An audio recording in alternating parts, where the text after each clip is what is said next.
আমন্ত্রণ জানাচ্ছি বাংলা সংবাদের শুরুতেই জানিয়ে দেব আমাদের হাতে থাকা সর্বশেষ আপডেট বাংলা সংবাদ। বাংলাদেশে কমছে ভারতের প্রভাব, আঞ্চলিক রাজনীতির নতুন মোড়। লিয়স কমিটির বৈঠক, ভবিষ্যতে করণীয় ঠিক করেছে বিএনপি। আমরা এখনই নির্বাচন চাই না বলল জিএম কাদের। জাতীয় নাগরিক কমিটিকে এবি পার্টির অভিনন্দন। শুনছিলেন সংবাদ শিরোনাম, এখন বিস্তারিত। তার আগে অনুরোধ থাকবে ভিডিও দেখতে লাইক ও কমেন্টস করে জানিয়ে দিন আপনি কোথা থেকে শুনছেন এবং দেখছেন। বাংলাদেশে কমছে ভারতের প্রভাব, আঞ্চলিক রাজনীতির নতুন মোড়। ছাত্র জনতার গণ অভ্যুত্থানের মুখে গত 5 আগস্ট প্রধানমন্ত্রী পদ থেকে পদত্যাগ করে দেশ ছেড়ে ভারতে চলে যান শেখ হাসিনা। এরপর থেকে তিনি ভারতেই অবস্থান করেছেন। আর শেখ হাসিনা সরকার পতনের পর বাংলাদেশে ভারতের প্রভাব কমেছে বলে মন্তব্য করেছেন বিশেষজ্ঞরা। দ্য গার্ডিয়ান হান্নাফ এলসি পিটার্সের একটি নিবন্ধন দাবি করা হয়েছে শেখ হাসিনার সঙ্গে ভারতের ক্ষমতাসীন দল বিজেপি এবং বিরোধী দল কংগ্রেসের ঘনিষ্ঠ সম্পর্ক রয়েছে। এই সম্পর্কের কারণে বাংলাদেশে ভারতের সবচেয়ে ঘনিষ্ঠ এবং বিশ্বস্ত আঞ্চলিক মিত্র হতে পেরেছিল। অন্য প্রতিবেশী দেশের সঙ্গে ভারতের সম্পর্ক খারাপ থাকলেও শেখ হাসিনার কারণে বাংলাদেশ ছিল তাদের বিশ্বস্ত সঙ্গে। পাশাপাশি আঞ্চলিক রাজনীতির চীন ব্যাপকভাবে অন্য দেশগুলোতে প্রভাব বিস্তার করলেও বাংলাদেশে তা সম্ভব হয়নি। এ অবস্থায় গত 5 আগস্ট শেখ হাসিনা সরকার পতনে অনেক হিসাব নিকাশ উল্টে গিয়েছে। ঢাকা বিশ্ববিদ্যালয়ের আন্তর্জাতিক সম্পর্ক বিভাগের অবসরপ্রাপ্ত অধ্যাপক ডক্টর ইমতিয়াজ আহমেদ বলেছেন তিনি মালয়েশিয়ার ট্রায়ালস ইউনিভার্সিটির ভিজিটিং প্রফেসর। ওই নিবন্ধনে অধ্যাপক ডক্টর ইমতিয়াজ আহমেদ লিখেছেন বাংলাদেশের শেখ হাসিনা সরকার পতনের পর অন্তর্বর্তীকালীন সরকার দায়িত্ব নিয়েছেন। এই অবস্থায় ভারত বাংলাদেশের সঙ্গে তার সম্পর্ক কিভাবে নেগেটিভ করে তার প্রকাশের জন্য আগামী 3 থেকে 6 মাস হবে গুরুত্বপূর্ণ। তবে বাংলাদেশের প্রভাব কমেছে ভারতের এবং ঢাকার সঙ্গে দেশটির সম্পর্ক কোন দিকে যাবে সেই বলও এখনও রয়েছে নয়াদিল্লির কোর্টে। গত বৃহস্পতিবার ভারতের উত্তরপ্রদেশে লঙ্কিতে 3 বাহিনীর শীর্ষ কমান্ডারদের যৌথ সম্মেলনে দেশটির প্রতিরক্ষা মন্ত্রী রাজনাথ সিং বক্তব্য দেন। সেখানে তিনি বলেছেন ভারত শান্তিপ্রিয় দেশ, শান্তি রক্ষার জন্য ভারতের সশস্ত্র বাহিনীকে যুদ্ধের জন্য প্রস্তুত থাকতে হবে। তিনি বক্তব্য গণ অভ্যুত্থান পরবর্তী বাংলাদেশের বর্তমান পরিস্থিতির বিষয়ে বলতে গিয়ে রাশিয়া ইউক্রেন যুদ্ধ ও হামাস ইসরায়েলের প্রসঙ্গে টেনেছেন। প্রতিবেশী দেশগুলোর পাশাপাশি উত্তর পূর্ব সীমান্তের পরিস্থিতির উপর নজর রাখতে বলেছেন।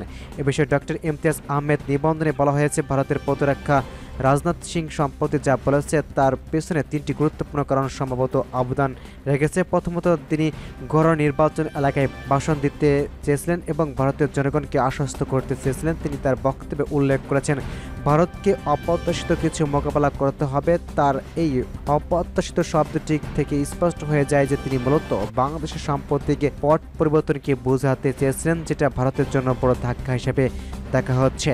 মূলত ভারতের মিডিয়া এবং কিছু নীতি নির্ধারক গত 5 আগস্টের পর তেমনি ইঙ্গিত দিয়েছে। নিবন্ধনের লেখক আরও বলেছেন তিনি নিশ্চিত ভারতের বেশিরভাগ অংশ অবশ্যই এই ঘটনা পুরোপুরি হতবাক হয়েছে, কারণ গত 1 দশক বা তারও বেশি সময় ধরে ভারত বলে আসছিল বাংলাদেশের সঙ্গে তাদের সম্পর্ক সবচেয়ে ভালো। এখানে যে পয়েন্ট অনুপস্থিত তা হলো ভারতের সম্পর্কে বাংলাদেশের জনগণের সঙ্গে ছিল না, কিন্তু একটি নির্দিষ্ট রাজনৈতিক দল বা গোষ্ঠীর সঙ্গে, আর সেটি ব্যর্থ হয়েছে।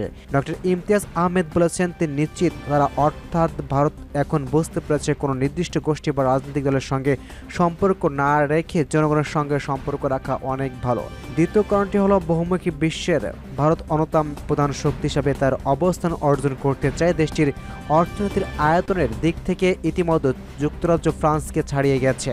আর তৃতীয় কারণটি হলো বাংলাদেশকে স্বাভাবিকভাবে না নেওয়া, যেমনটি ভারত নিয়েছিল আওয়ামী লীগের শাসন আমলে। ডক্টর ইমতিয়াজ আহমেদ মনে করেছেন যে বার্তা দিয়ে ভারতের শ্রেণীবিন্যাস এবং স্টেক হোল্ডারদের কাছে পাঠানো হয়েছে, বিশেষ করে যখন প্রধান উপদেষ্টা ডক্টর ইউনূসের তিস্তার পানি বন্টন, সীমান্ত হত্যা, শাকসকে পুনরুজ্জীবিত করা সহ আরও বেশ কিছু বিষয় ইতিমধ্যে উল্লেখ করেছেন। এর আগে তিনি ডক্টর মোহাম্মদ ইউনূসের ভারতের উত্তর পূর্বাঞ্চল নিয়ে বিশেষ বক্তব্য দিয়েছেন। ডক্টর ইমতিয়াজ আহমেদ তার নিবন্ধনে আরও বলেছেন নয়াদিল্লি নিঃসন্দেহে নিশ্চিত যে বাংলাদেশের বর্তমান সরকার পূর্ববর্তী আওয়ামী লীগ সরকার থেকে ভিন্ন, সুতরাং তাদের সঙ্গে সেই অনুযায়ী কাজ করতে হবে।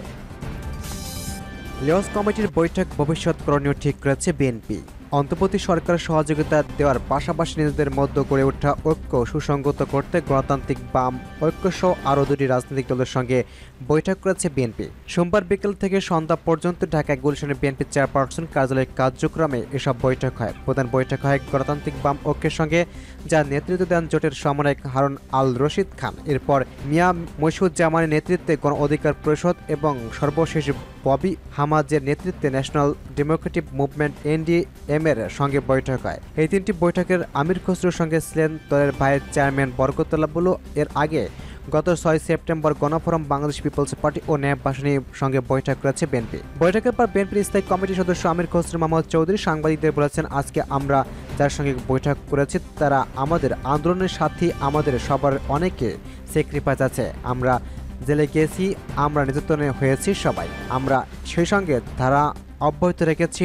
দেশ দ্বিতীয়বারের মতো স্বাধীন হওয়ার পর আমরা আবারও নিজেদের মধ্যে আলাপ আলোচনা শুরু করেছি। এই আলোচনার মধ্যে বাংলাদেশের যে স্বপ্ন তা নিয়ে আমরা আলোচনা করেছি। শেখ হাসিনা পালানোর পর থেকে বাংলাদেশের মানুষের মনোজগতের যে নতুন ভাবনা, যে নতুন আকাঙ্ক্ষা, যে নতুন প্রত্যাশা সৃষ্টি হয়েছে, আমরা যুগপৎ আন্দোলনে থাকা দলগুলোর আগামী নতুন বাংলাদেশ বিনির্মাণের কী করব তা নিয়ে আলোচনা করেছি। তিনি বলেছেন, যেহেতু এখন একটা অন্তর্বর্তী সরকার আছে, তার প্রতি জনগণের আস্থা আছে, আমাদেরও আস্থা ও সমর্থন আছে। আমরা আশাবাদী যে এই সরকার জনগণের আকাঙ্ক্ষা পূরণ করতে সমর্থন হবে, তাদের সার্বিক সহযোগিতা দেবে। রাষ্ট্র সংস্কারের মাধ্যমে ধ্বংসপ্রাপ্ত প্রতিষ্ঠান কিভাবে ফিরিয়ে আনা যায় তা নিয়ে কথা হয়েছে। 31 দফা সবাই মিলে করেছি, বাস্তবায়ন একসাথে করব। জাতীয় সরকারের বাস্তবায়নে একসাথে কাজ করব। মৌলিক সংস্কার শেষ করে নির্বাচনে প্রত্যাশা করি।